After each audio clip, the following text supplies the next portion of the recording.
thank everybody for the opportunity to be here this evening and be able to preach. Have a chance to speak, and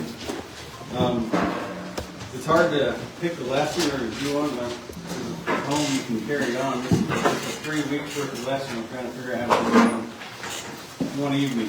I really want to cover just a few verses here in the reading that what Paul's saying is, it's the simplest message. He says the easier the preaching, the more it's understood. The gospel is sufficient of itself, right? But how did that become a stumbling block? How did that become foolishness to other people? And it's pretty easy. There's only two kinds of people. You believe or you don't. There's not any other shape, color, size, all the other stuff people try to bring into the world and tell you. There's just two kinds. You're a believer and unbeliever. It's that simple. So we'll jump in here and we'll try to get through some of this. But in that 17th verse, he says, "For Christ sent you not to baptize." And if you read before this, there was a whole little dispute going on in a little congregation here with baptism. He said, "Well, I didn't come to baptize, I come to preach." I said, "You preach, that's what's important, right? Whoever baptized them, that's even there. That's just important, but I came to preach." And then he said, "But to preach the gospel, not with wisdom of words, lest the cross of Christ should be made of no effect." It's not fancy. It's not eloquent. It's not a bunch of words and long going on. The cross is sufficient. All you got to do is explain that. If I get too fancy or too wise and make it about me or make it about fancy words, go into, people go to school for this and they get degrees in it, and it's just too fancy. If you're not going to win someone over with the simple truth, he's going to give it to us here in a minute. It's 5 lines. Jesus Christ came, He died, He rose. And that's it. If you can't believe that, you're going to be in a bind. So that's the simple truth, simple message. In 1 Corinthians 2 and 1. Hop over there. We'll be going into this quite a bit tonight. We'll mark it. Probably work our way all the way through it. 1 Corinthians 2 and 1 through 4. It says, "And I, brethren, when I came to you, came not with excellency of speech or wisdom, declaring unto you the testimony of God." I'm just simple.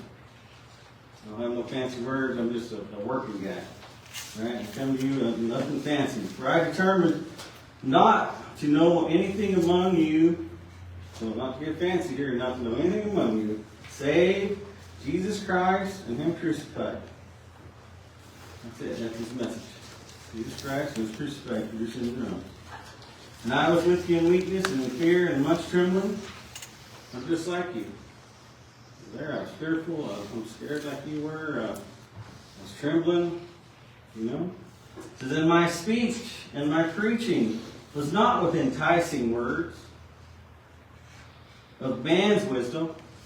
See, that's one of the things we hit a lot today, man's wisdom. What man thinks is smart. All this knowledge. I'm jumping ahead here, but probably messing myself up. The Greeks, we're like the Greeks. We're always seeking wisdom. I think we're going to get smarter. We go to school, we go get these degrees, and we get all this stuff, thinking we're going to be better and be wiser. He says, "So my speech and my preaching is not enticing words of man's wisdom, but in demonstration of the Spirit and the power." And the power, and he's going to tell us, all the power of God rests right here. It's all here. And if you don't believe that, then it's foolishness. That's what we're going to get to here. We'll go back here into the reading in the 18th verse. It says, "For the preaching of the cross is to them that perish foolishness." Those that perish, it's just foolishness. It doesn't make sense. Right? "But unto us which are saved, it is the power of God." It's powerful. This is the power of God to those that are saved, to those that believe. But for those that not, it's just foolish words. It doesn't make sense. And we don't want to take credit for that. We're going to do that here in a minute. Because the Spirit gave it to us. God called him. So you don't ever say, oh, I found God, and God found you, and called you, and the Spirit worked on you and got you. But it wasn't me. He came and got me, and we should be very thankful for that. I know everybody in this room is in that position. He's here. He's working on you. He's got you here. You'd be somewhere else. This is foolishness. I'd rather be playing basketball or baseball or anything but here. It's foolishness. This just don't make sense. So we're already ahead of the curve.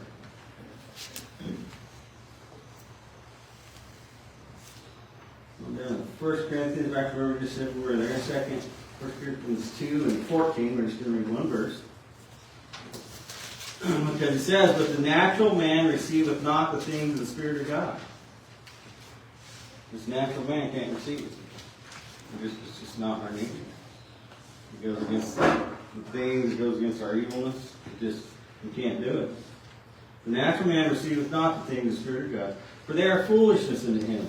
Neither can he know them, because they are spiritually discerned. And spiritually discerned, if you have time, our whole life should be about that. And spiritually discerned. The things I do every day and the decisions I make should be spiritually discerned. If I make them, they're terrible. Because as human beings and mankind, the decisions we make are not good. Never will be. They're spiritually discerned. That's fantastic, right? So it's foolishness unless, but cannot know them. No, literally, man cannot know these things. Impossible. Until that Spirit comes and works on it. And then suddenly it clicks. You went to student baptized, one day it just clicked, right? It took you, and you were here, and over and over, and then one day it finally just, aha. Well, that was the Spirit. He come and got you. 1 Corinthians 15, 1. It's going to give us a simple message.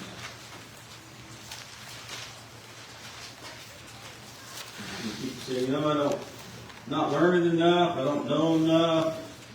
You want to talk to people or do this, that's all you got to know. 1 Corinthians 15 and 1 through 4 is what we'll start with.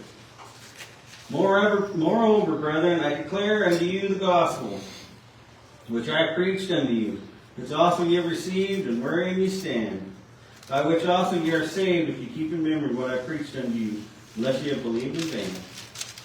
For I delivered unto you, first of all, that which I also received.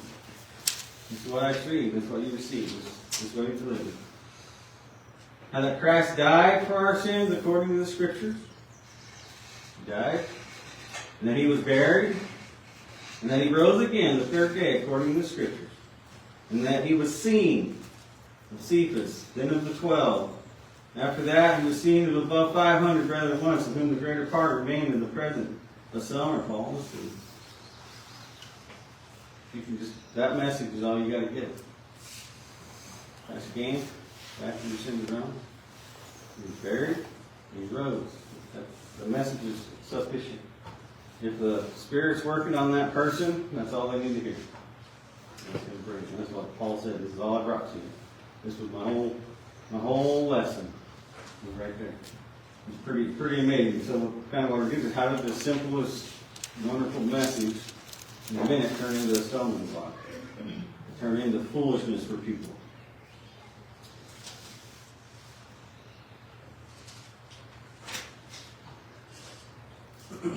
Verse 19, we'll be back in reading there. It is written, I will destroy the wisdom of the wise, and will bring to nothing the understanding of the prudent. Wise and prudent. These are the higher-ups of the world, right? The smarter people of the world, as we say. Maybe they have power or money or big education. So we all destroy those things. Some of these things really get on me. I don't know if they get on you, but it gets on me. Isaiah 29:13. It's part of when you get to go way back here in the Old Testament, and it's been going on for a long time, right? The same issue. It's not new. Right? Because there's no new thing, there's no new issue, there's no new. Way back here in 29:13, he says, "Wherefore the Lord said, for as much as this people draw near to me with their mouth and with their lips to honor me." Does that sound like the world today? A whole lot of people that talk about Christ. A whole lot of people that talk about God. A lot of people that go to church. Right? There are thousands of churches. Take whatever you want to try. It's out there. So listen, for as much as this people draw near me, with their mouth and their lips to honor me, but have removed their heart far from me. Their heart's not there. Faith's not there. That's just lip service.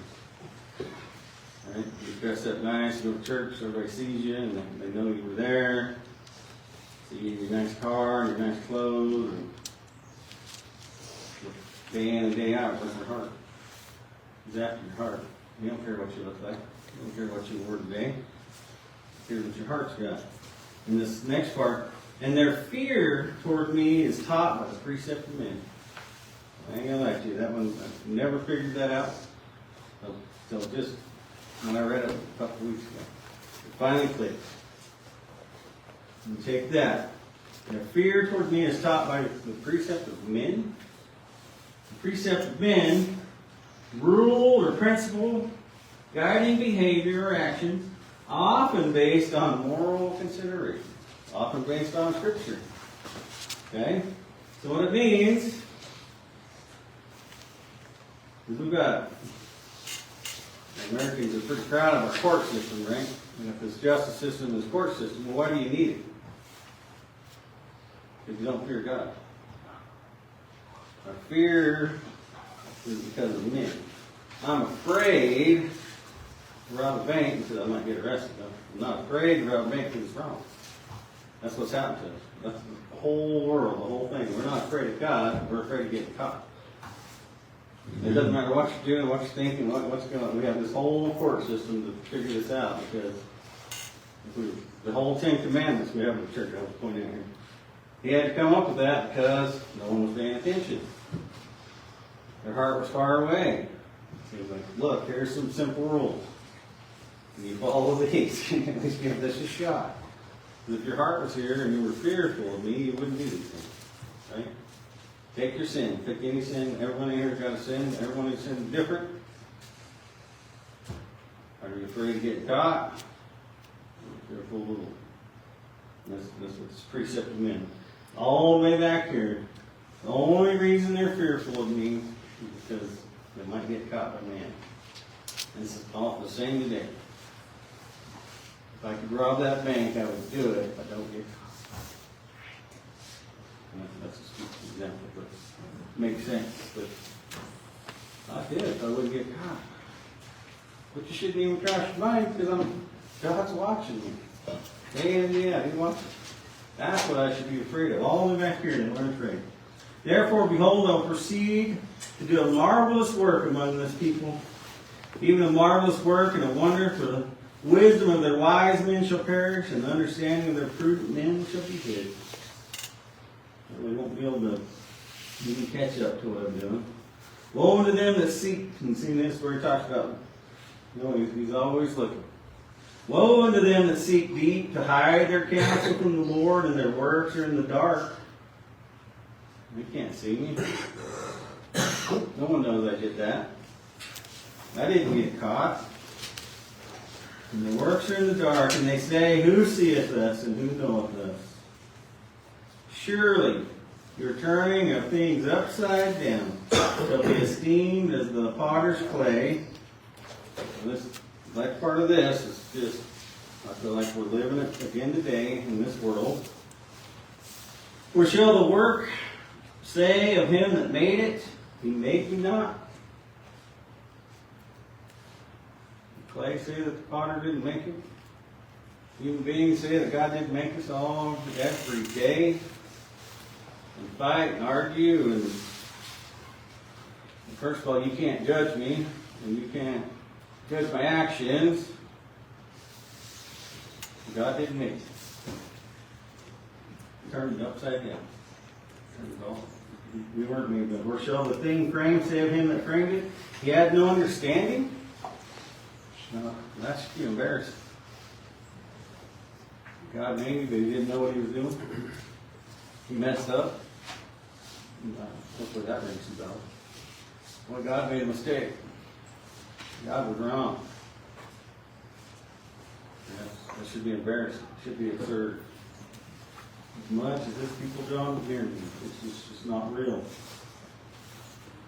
So in verse 20 of the reading, it says, "Where is the wise? Question mark. Where is the scribe? Question mark. The scribes, right? They were the scholars. They were the ones that wrote things down. They were smart. Okay? Where are the wise? Where are the scribes? Where is the disputer of this world? Where is the one arguing of this world? Hath not God made foolish the wisdom of this world? Question mark. You think through sayings, I think the older you get, and the more you believe, the more foolishness you see, right? Sometimes when you're younger, you don't quite see it, because that's what you've been taught your whole life, right? You don't necessarily see everything. Not God made it foolish? Ooh. Matthew 13 and 22. We've all read this hundreds upon hundreds of times. Matthew 13 and 22.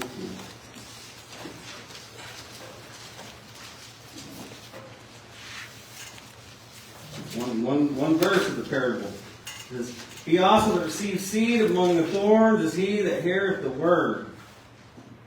You heard it.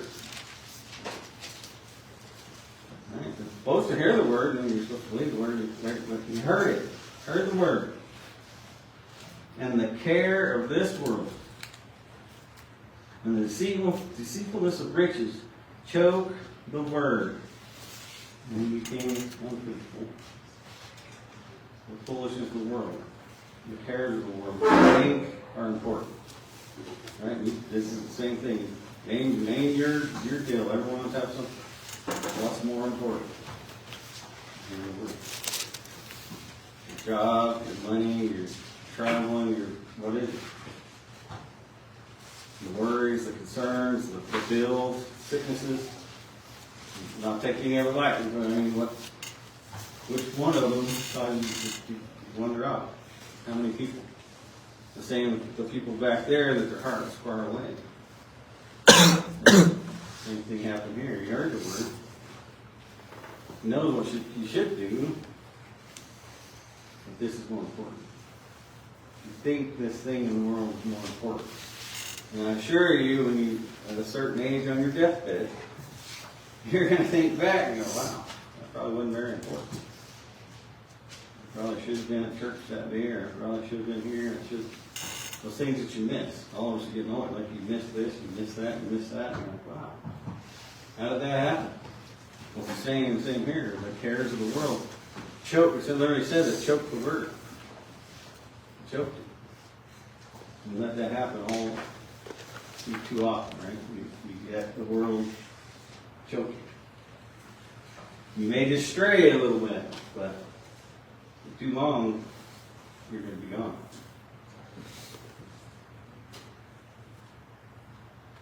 So 1 Corinthians 2 again. Hopefully we're going to work our way through it down to the 6th verse. Howbeit we speak wisdom among them that are perfect. Good statement there. Someone's perfect, right? Yet not the wisdom of this world. How many people do you ever approach, right? You're very powerful, or very wealthy, or very intelligent, and they're perfect in this world. What are you going to tell them? I mean, no matter what you say, the world, like, it's just not, that guy's super smart, right? There's people that are beyond smart, right? Intelligent. Heard what? Yet not the wisdom of this world. Chances are they don't know anything of the gospel. Nor of the princes of this world that come to naught. But we speak the wisdom of God. Not of this world. But we speak the wisdom of God in a mystery, even the hidden wisdom which God ordained before the world unto our glory. It's not a mystery to us, or hidden wisdom to us, because we believe and we have the power and we read it. To those of the world that it makes no sense to, or it's a stumbling block to, which none of the princes of this world knew. And so this is a huge slap. Which none of the princes of this world knew, for had they known it, they would not have crucified the Lord of glory.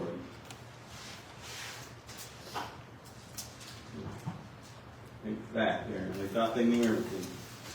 The wisest, the lawgivers, the scholars. And they had the Lord right in front of them in the first place. They weren't too smart. That's not very smart at all. That's no wisdom at all. No discerning at all. And as it is written, eye hath not seen, nor ear heard, neither have entered into the heart of man the things which God hath prepared for them that love him. You can't even imagine. We don't even know the levels that he has prepared. But God hath revealed them unto us by his Spirit, for the Spirit searcheth all things, yea, the deep things of God. Everything we have is given to us by God, by the Spirit. He came and found you. He picked you up. He gave you discernment. He gives you the opportunity. So anybody in here that, if you just understand a couple of verses, you got the Spirit. He tells us none of this makes sense unless the Spirit's leading. So you don't have to know chapter to chapter and years of knowledge. If you know the verses, the Spirit is helping you.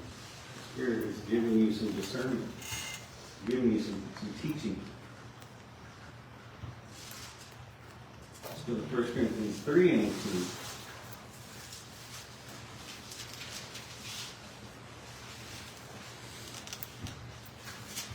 That no man deceive himself.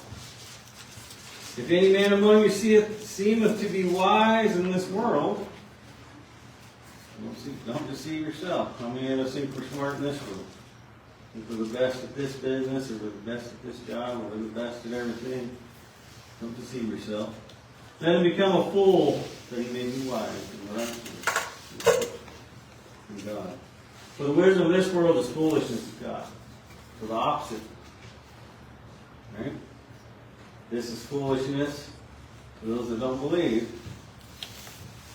For God, when we think we're super smart, we're super intelligent, we figure stuff out, we created it. We created every whatever they are, atom and smaller things that man's discovering now. Well, I feel good of you there, but it's been around since I created it. You just haven't noticed it or seen it. Right? Kind of, these guys all the time are discovering new butterflies and endangered species. Well, it's been here since I created it. It's foolishness with God. The smartest we think we could ever be in this world is pure foolishness because He created it. And this is one of the places where you speak to. You can look at the tree, you can look at the leaf. It's amazing. And now here's man trying to figure out how to grow a plant. He thinks he's pretty good. It's foolishness with God. And again, the Lord knoweth the thoughts of the wise, that they are vain. Therefore let no man glory in men. Glory in men. For all things are yours. That's something we don't understand when we go to Christ. All things are ours anyway. If we accept it and use it wisely.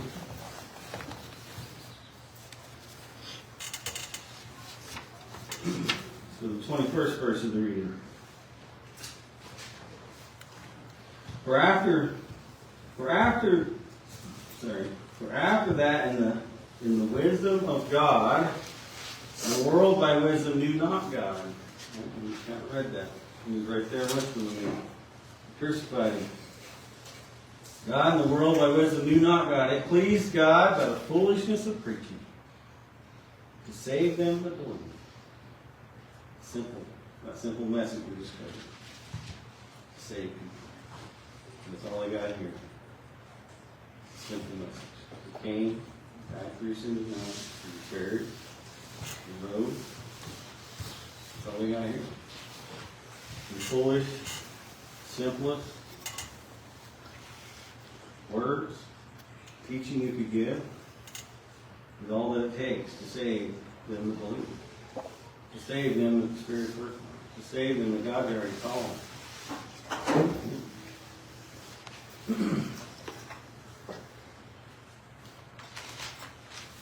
So, tied into the simple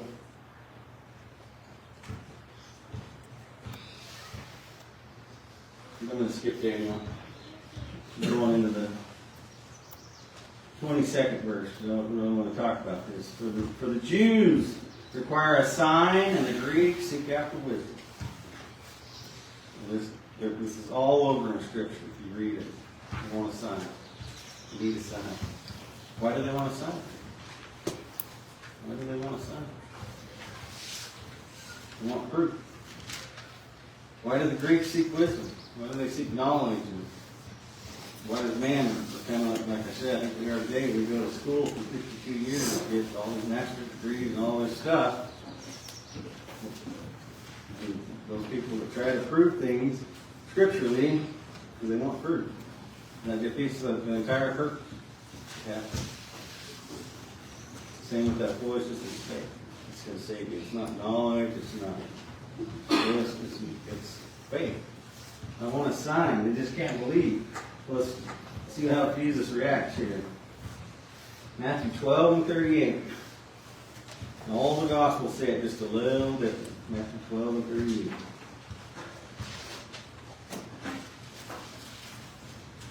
A small example here.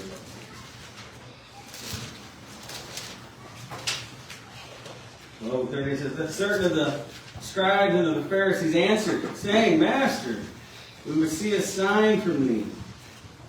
A sign from thee. But he answered and said to them, an evil and adulterous generation seeketh after a sign. Do you believe that Jesus Christ is the Son of God, or do you not? Do you need a sign? Do you need proof? Do you need... Evil and adulterous seeketh after a sign, and there shall no sign be given it, but the sign of the prophet Jonas. For Jonas was 3 days and 3 nights in the whale's belly, so the Son of Man shall be 3 days and 3 nights in the heart of the earth. It's kind of fun when we read all these. It kind of throws some big clues out. Tell these guys. You know the story about Jonah, isn't it? We got it. Think about it. Tell them, think about it a little bit. Without these, we're going to go right to Mark 8 and 11.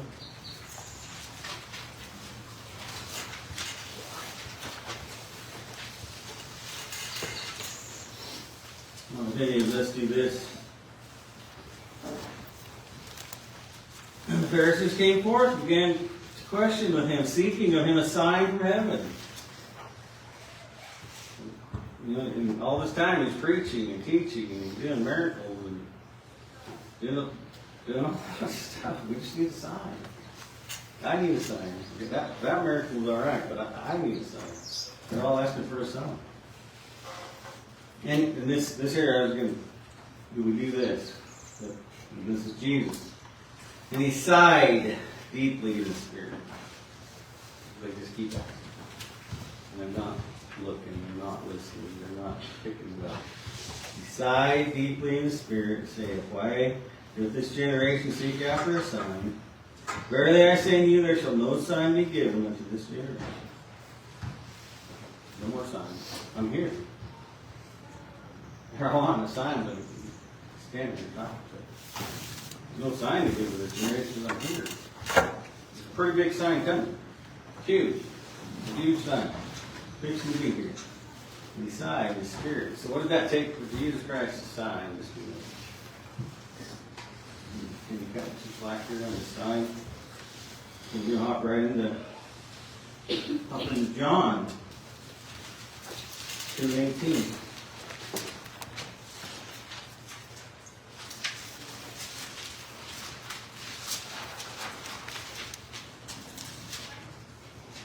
Then answered the Jews and said unto him, what sign showest thou unto us, seeing that thou doest these things?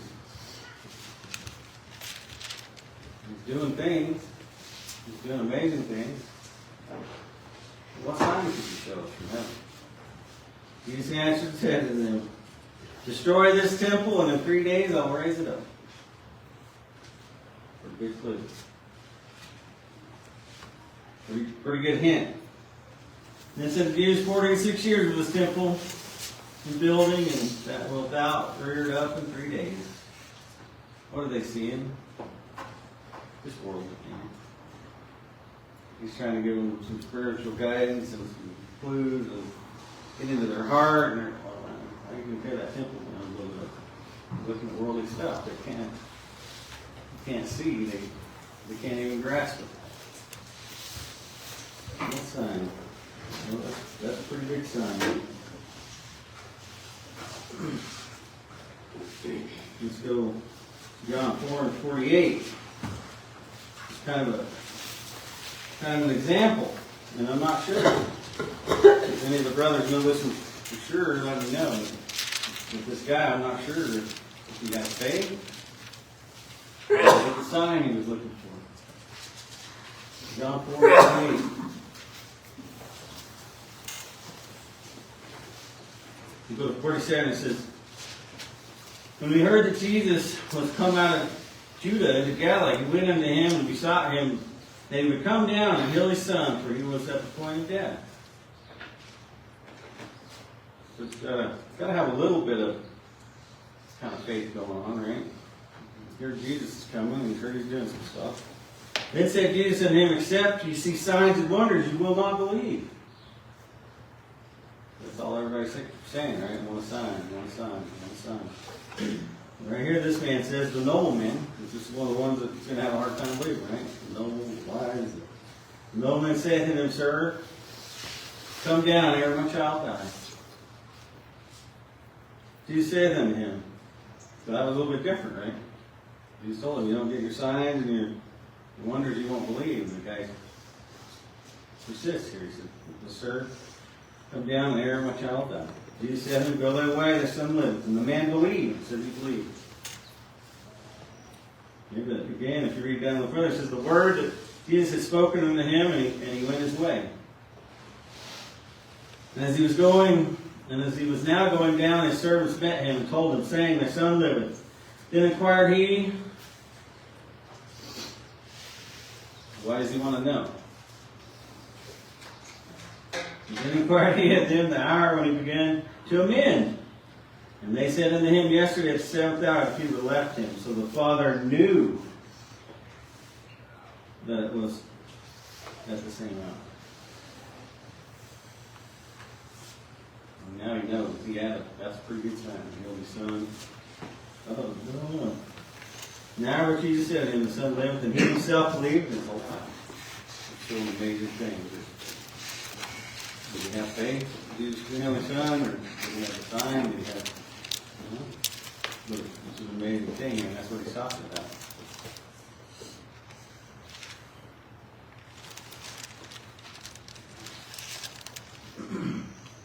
So we're still... That's my little marker. There we go. So those are all for the Jews required a sign. And the Greeks seek after wisdom. Still want proof. Even back here, they had colleges and kind of universities, and they had philosophers, and they had, they're real smart thinkers. They sit around all day and think. I don't know how they ate or anything.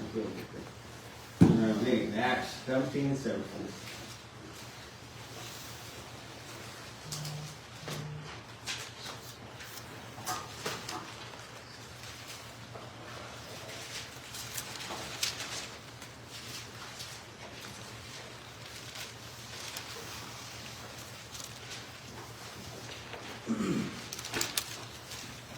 Acts 17:70 says, therefore disputed he in the synagogue with the Jews and with the devout persons, and in the market daily with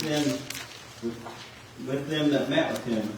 Then certain of the philosophers of the Epicureans and the Stoics encountered him. And some said, what will this babbler say? So they're all curious.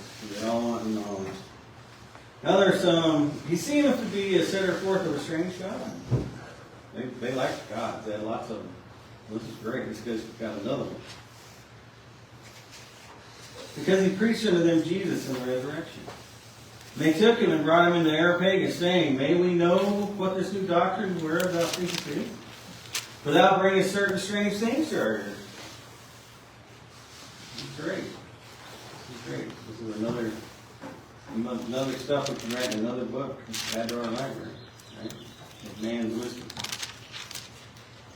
For thou bringest certain strange things to our ears. We would know, therefore, what these things mean. For all the Athenians and strangers which were there spent their time in nothing else, but either to tell or to hear some new thing. Sound a little familiar? Like 275 news channels? Trying to tell you something? Some new thing, whether they got to make it up or whatever they got to do. How many people are sitting around just bringing it in? Bring it to me. Then Paul stood in the midst of Mars Hill and he said, Ye men of Athens, I perceive that ye are too superstitious. For as I passed by and beheld your devotion, I found an altar with this inscription to the unknown God. And therefore ye ignorantly worship him, declare I unto you. If you ever put thought into that, just in case we miss God, we're going to go this blank spot. I mean, you gotta think through that. They have all these gods of everything. And just in case we miss, we're going to leave a blank spot here. In case the real God shows up, we can use that. No, we got a spot right here for you. It's amazing. They were seeking knowledge, they're seeking proof. It's the same thing. One of them seeking sign, and one of them seeking proof. And the same thing's happening today. There's people all over the world trying to prove whether Noah's Ark's real or not real. Trying to prove how old the earth is or not real. What's it going to prove to you? You believe Jesus Christ is not God? That's all you got to know. But there's people, and I even kind of feel for some of the Christians that are trying to prove something. And what are they trying to do? The exact same thing the Jews are trying to do. Just have proof. If you find Noah's Ark, show it to you, you believe, right? It's kind of bad. He said a simple message. That's all it should take. If I gotta go find you proof on a mountain or a petroglyph, like there's people searching on the petroglyph. Oh, there's a picture of God. I believe it now. Look at that. It doesn't make sense. One of the ones that gets me that, people may not agree, but everybody's trying to go to Mars to find life. Why? What's it going to prove? There it is. That proof God didn't make life here because there's life up here first. Is that going to be the proof? They're seeking this knowledge, they're seeking proof instead of faith. And so, going to the next verse of the reading. The Jews required a sign, and the Greeks seeked out wisdom, but we preach Christ crucified. That's it. That's all I preach. And unto the Jews, it's a stumbling block. Just because of the stuff we talked about. Can't find a sign. Went against what they were teaching, and went against their laws. And unto the Greeks, it's foolishness. You can't prove it. So it trips them both up. They both stumble. They both fall. The simple message, Jesus Christ, to a brick wall. It's kind of amazing in your mind that simple message can be a stumbling block, can be foolishness, can be all these things.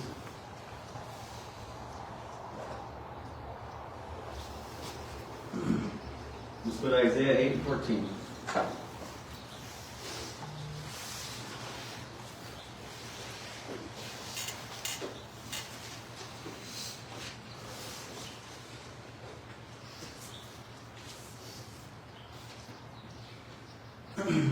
This is the hard part that people would listen.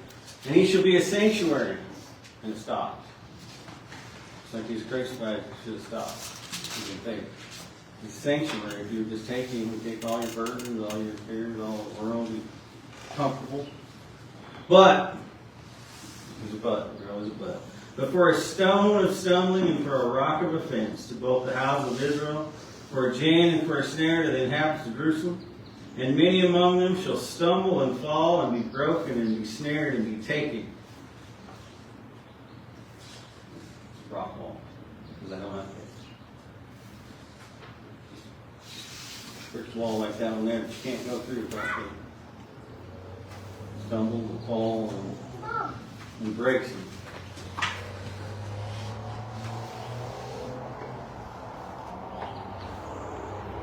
Luke 2 and 34.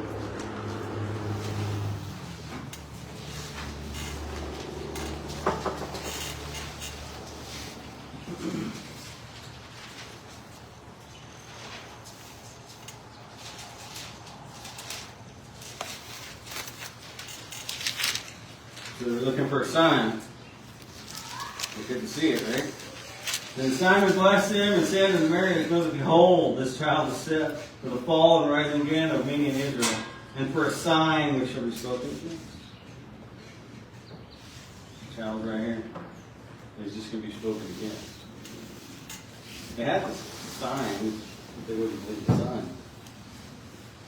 Yea, sword shall pierce through thy own soul also, that the thoughts of many hearts may be revealed. And there was one Anna, a prophetess, the daughter of Phanuel of the tribe of Asher. She was of great age, and had lived with a husband 7 years from her virginity, and she was a widow about 84 years, which departed not from the temple, but served. She served, I think 64 years, if I got that right. Served in the temple, serving God. This is a godly woman. God was fasting and prayers night and day, and she coming in that instant. She did, right? How amazing is that? And she coming in that instant gave thanks likewise to the Lord, and spake of him to all them that looked for redemption in Jerusalem. And they had performed all the things according to the law of the Lord. They returned to Galilee, their own city Nazareth. He is a son. This child is a son. You know, I'm reading John 60 and 60. We're getting close. We're close now.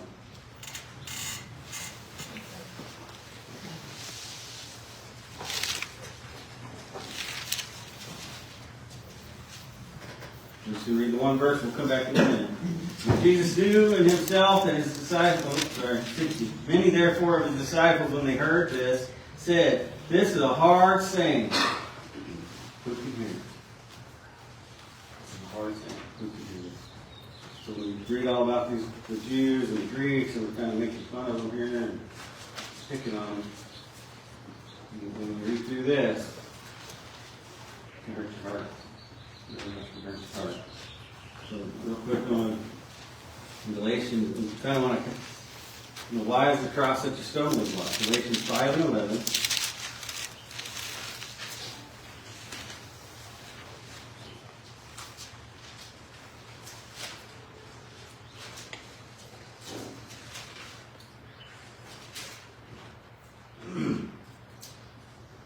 And I, brethren, if I get preached circumcision, why do I get suffer persecution? Then is the offense of the cross ceased? The cross is offensive. If I change it, people think, they kept saying, well, we want to believe, but we want to follow this law and this law. I think we should be circumcised. So, well, if I preach that, will you believe? I would that they were even cut off from troubling you. For brethren, you have been called unto liberty, only use not liberty for the occasion of the flesh, but by love serve one another. So you can take that verse and just go over and over today. If I preach, you can take all the cups you want, because they're going to make you bleed. If I preach, you don't have to be baptized, they're going to make you come in. If I preach, you'll take the fish. Is it going to change the offense of the cross? The cross is offensive because of disobedience. That's all I don't want to do what you ask me to do. Kids are the same. Don't touch it. You touch it. Can't help it. Right? Maybe you tell them not to touch it. Can't help it. God asks us to do a few things. Can't help it. If I say we don't need to take communion when you come in, say you don't have to come to church on Sundays, would that help? If I change the gospel, will it help? The answer is no. People complain and all this and about this and about that and that. Okay, well, we'll start a new church. We won't do anything. No one read some verses we want to read and leave out the one we don't. Will that help? They'll come for a minute. You see churches all the time blow up. Blow up. Will that help you? I mean, that's literally what he's saying. If I preach circumcision, will the offense go away? No. It won't change a thing. It won't change a thing. 1 Peter 2:7.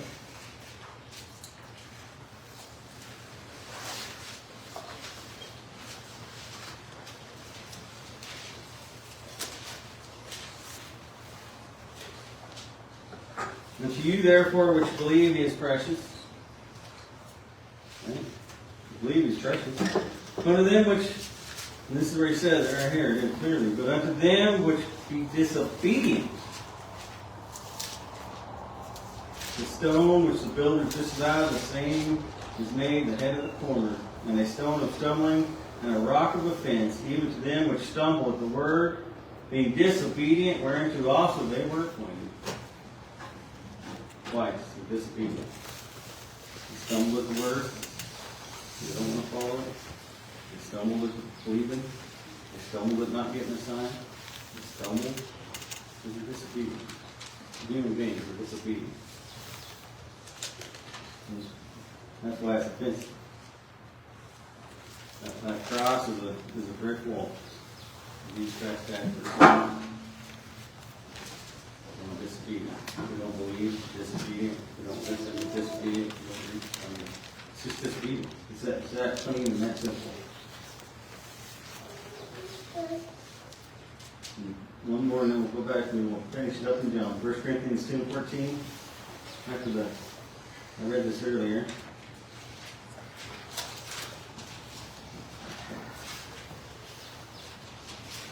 This is about the natural man. We already covered this. Here's where it comes. But the natural man receive not the things of the Spirit of God, for they are foolishness unto him. Neither can he know them because they are spiritually discerned. But natural man is disobedient.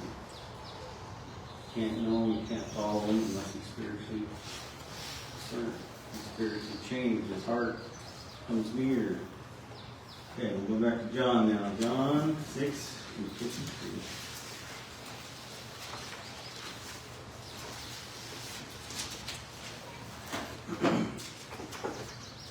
It kind of goes through this twice if you read through the whole thing. This is kind of the second part of it. And 52 is good to start it because the Jews therefore strove among themselves. Strove. This is painful to hear. They don't want to hear it. That's strove. Strove among them saying, how can this man give us his flesh to eat? And this falls right into us today and how we feel and how we act and what we do. And Jesus saith unto them, verily, verily, I say unto you, except ye eat the flesh of the Son of Man and drink his blood, you have no life in you. Anybody ever ask if you got to do the communion? Whoso eateth my flesh and drinketh my blood hath eternal life, and I will raise him up at the last day. For my flesh is meat indeed, my blood is drink indeed. He that eateth my flesh and drinketh my blood dwelleth in me, and I in him. How does he dwell in us? Eat that flesh, drink that blood. Eat flesh, drink my blood, dwelleth in me, and I in him. Ever notice when you don't make the church, you don't make the community, you start drifting away, start getting weak, start making poor decisions. As the living Father has sent me, and I live by the Father, so he that eateth me, even he shall live by me. This is that bread which came down from heaven. Not as your fathers did eat manna and are dead. He that eateth this bread shall live forever. These things he said he in the synagogue as he taught the afternoon. Okay? Pretty straightforward. And these guys were walking with him, his disciples. Many therefore of the disciples, when they heard this, said, this is a hard saying, who can hear it? disciples. We're with him. Who are we? When Jesus knew, so this one hurts. This hurts the heart.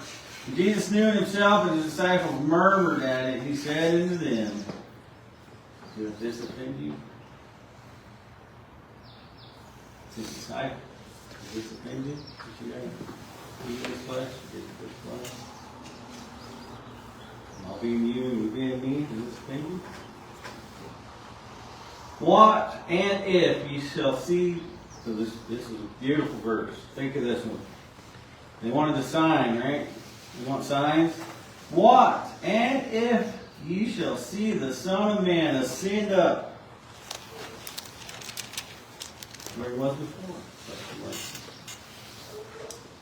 Would you believe? You saw the Son of Man ascend? How many don't believe? How many of them at the time wanted a sign? They saw him crucified, they saw him buried, seen him alive, seen him alive. They didn't want a sign. They're disobedient. They don't want to believe. They don't want to do what they're asked to do. Understand that if you saw him rise, would you believe? This is amazing. And ascend up where he was before. It is the Spirit that quickeneth the flesh, profiteth nothing. The words that I speak unto you, they are Spirit and they are life. The Spirit, these are the life. But there are some of you that believe not. They're always looking. So Jesus knew from the beginning who they were that believed not, and who should betray him. And he said, therefore, said I unto you, that no man can come unto me except it was given unto him of my Father. Which you were called. Unless the Spirit is working on you, it couldn't be given to you. And from that time, many of the disciples went back and walked no more with him. That's sad day. They never went back. They couldn't be obedient to what he just asked them to do. He shared with them. And said Jesus unto the 12, will you go away also? Bringing the tear around a little bit here. Will you go away too? He knows, but he's asking them in their heart. And this is right here. Simon Peter comes through, and we'll close. And Simon Peter answered him, Lord, to whom shall we go? Where would we go? Thou hast the word of eternal life. And we believe and are sure that thou art the Christ, the Son of the living God. Can you imagine how cool it was to see Jesus ascend? That's amazing. I'll close with that right there. And I'll go to take some. Turn to the church if you need them.